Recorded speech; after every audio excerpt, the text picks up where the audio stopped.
In the wide, unbroken sweep of the northern Great Plains, winters once arrived with a quiet, almost deliberate force. The wind moved slowly over frozen grasslands, carrying with it the sharp scent of snow and the deep cold of a land that could fall to -30°C, or -22°F, without warning. In this vast and unforgiving environment, the peoples of the plains, Lakota, Dakota, Nakota, Cheyenne, Arapaho, Blackfoot, and others, lived not merely by enduring the climate, but by understanding it, studying it, and shaping their homes so precisely that survival became a practiced skill. The tipi, often imagined today as a simple conical tent, was a highly engineered structure, portable, aerodynamic, durable, and capable of holding warmth even in temperatures where exposed skin could freeze in minutes. Its design reflected thousands of years of refinement, its materials came directly from the land, and its use was deeply interwoven with the social, economic, and spiritual life of the communities who built it. The northern Great Plains, stretching across what is now Montana, North Dakota, South Dakota, Wyoming, and southern Canada, formed a climate zone of long winters, sharp winds, and sparse shelter. Archaeological and climatological evidence shows that winter temperatures frequently dropped below -20°C, with especially harsh cold spells sinking to -30°C or even lower. Wind speeds on open prairie could exceed 40 km per hour, magnifying the cold through wind chill. Snowdrifts piled several feet high in exposed areas, while river valleys offered only modest refuge. The land's challenges shaped every aspect of indigenous architecture. A home needed to withstand strong gusts without collapsing. It needed to shed snow efficiently. It needed to be built quickly when families moved with the bison herds. And above all, it needed to hold heat in a land where warmth meant survival. The tipi evolved directly from these demands. Conical dwellings have a long history among indigenous peoples of North America. Archaeological evidence suggests that nomadic groups on the plains used pole-frame structures covered with hides for many thousands of years. Over time, observation, experimentation, and intergenerational knowledge refined the design into the tipi known from the historic period, a cone supported by 12 to 20 long poles, covered in buffalo hides, stabilized by careful geometry, and controlled internally by an ingenious lining and airflow system. Ethnographic observers of the 18th and 19th centuries, artists, traders, missionaries, and early anthropologists, recorded the tipi with remarkable consistency across many tribes. While individual nations had distinctive styles and building traditions, the engineering principles remained widely shared and deeply effective. To construct a tipi, one of the first requirements was poles, long, straight, light, and resilient. The preferred tree was lodgepole pine, found primarily along the foothills of the Rocky Mountains and other scattered forested regions. Because the Great Plains themselves had few tall trees, many families traveled long distances to cut suitable poles, or obtained them through trade with groups dwelling closer to mountain forests. A typical winter tipi required about 15 to 20 poles, each usually 20 to 25 feet long. These were stripped of bark, straightened if needed, and allowed to season. Because poles could last for many years, they were treasured possessions. Families might carry the same set of poles through countless migrations, winter encampments, and ceremonial gatherings. The covering of the tipi was traditionally made from buffalo hides until the late 19th century. A large winter tipi needed between 12 and 18 hides, carefully selected from winter-killed buffalo whose fur was thickest during the cold months. Preparing hides was highly skilled work, usually performed by women, who scraped, softened, tanned, and stitched the hides into large, unified coverings.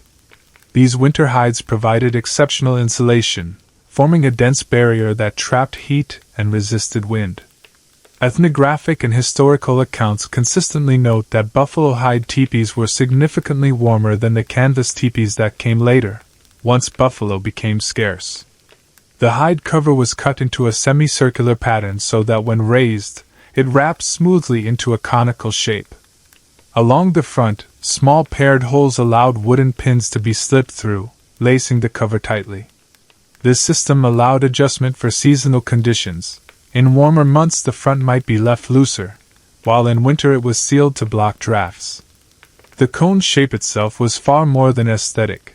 Its steep angle allowed snow to slide off easily, while its smooth surface guided wind around the structure instead of against it. Smoke flaps at the top, controlled with long poles, allowed residents to direct the flow of rising smoke and adjust ventilation depending on weather and wind direction. At the core of the teepee stability was its pole structure. Many plains groups used a tripod foundation. 3 main poles were tied together and raised, forming the initial framework. Additional poles were then leaned around this tripod to complete the conical shape. Other nations used a 4-pole foundation. Both methods created geometrically stable frames capable of withstanding storms. The angles of the poles, usually around 22 to 28 degrees, distributed stress evenly. Travelers and traders frequently documented teepees surviving high winds that felled nearby trees or overturned wagons. One of the most sophisticated features of the winter teepee was its inner lining. This lining, made from lighter hides or later from cloth, hung from the inside poles and extended partway down, leaving a small gap near the ground. This simple design created an efficient heating system. Cold air entered under the lining, rose behind it, and moved upward toward the peak. Meanwhile, warm air from the central fire collected in the living space between the lining and the outer cover. Smoke escaped through the upper opening, guided by the adjustable flaps. This airflow pattern created a warm lower zone even in extreme temperatures. Observers in the 19th century noted that teepees remained comfortable inside while blizzards raged outside and temperatures fell far below freezing. The central fire was the heart of the winter home. Fuel came from driftwood along rivers, from fallen branches in wooded areas, and from buffalo dung, known historically as buffalo chips, which burned with steady heat and very little smoke. The central hearth provided warmth, light, and a place for cooking. Combined with the insulation of winter hides and the thermal effects of the lining, it allowed teepees to remain above freezing on nights when the outside temperature sank to -30 degrees Celsius. Travelers and traders often commented on the surprising warmth and comfort of winter teepees, even during severe cold snaps.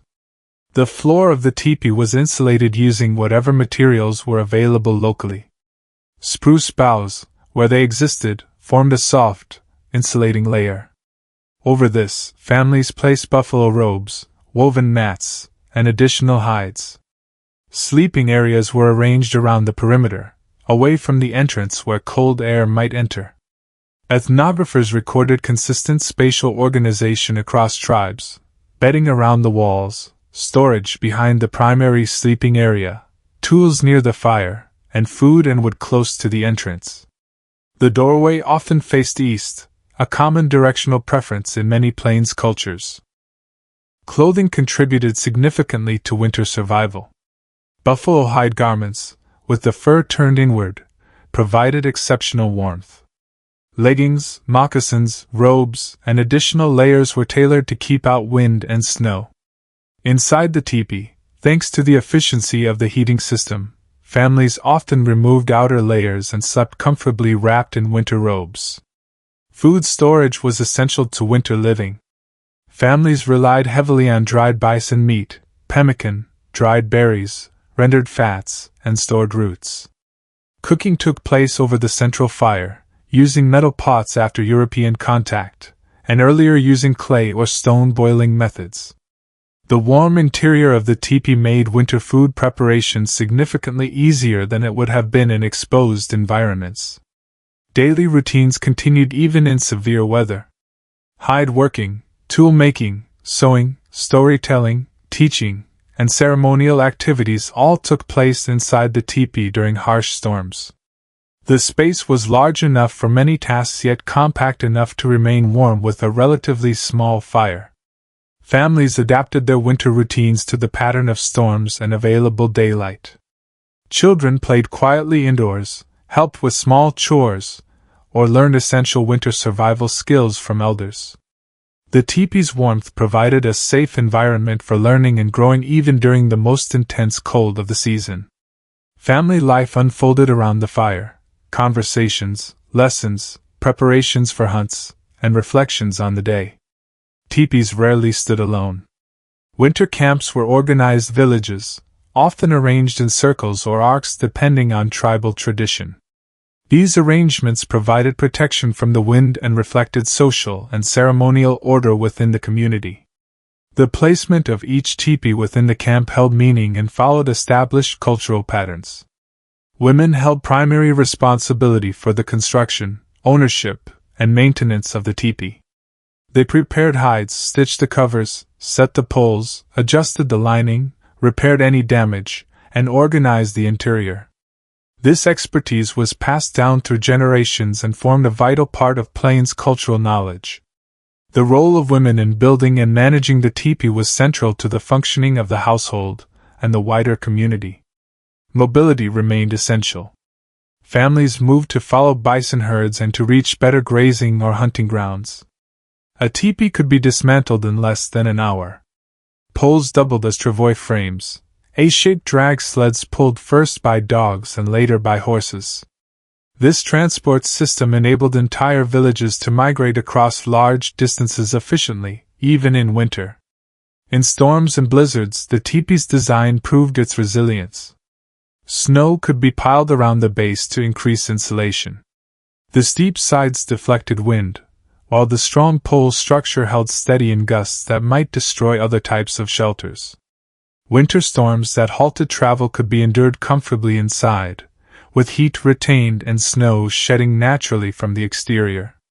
The near extinction of the bison in the late 19th century forced profound changes. Buffalo hides, once the foundation of winter insulation, were replaced by canvas. While canvas was lighter and more easily transported, it lacked the insulating qualities of winter buffalo hides. Communities adapted as best they could, maintaining the structural principles of the teepee even as materials changed under severe external pressures. Across centuries, the winter teepee stood as more than a shelter. It was a deeply engineered response to the climate of the Great Plains, shaped by observation, tradition, and acute environmental knowledge. Its aerodynamic form, thermal airflow system, insulating materials, and efficient interior organization allowed entire nations to thrive in some of North America's harshest winter landscapes. In temperatures of -30 degrees Celsius and lower, the teepee remained one of the most effective portable cold-weather dwellings ever created, a testament to human ingenuity and the profound understanding the indigenous peoples of the plains had of their land.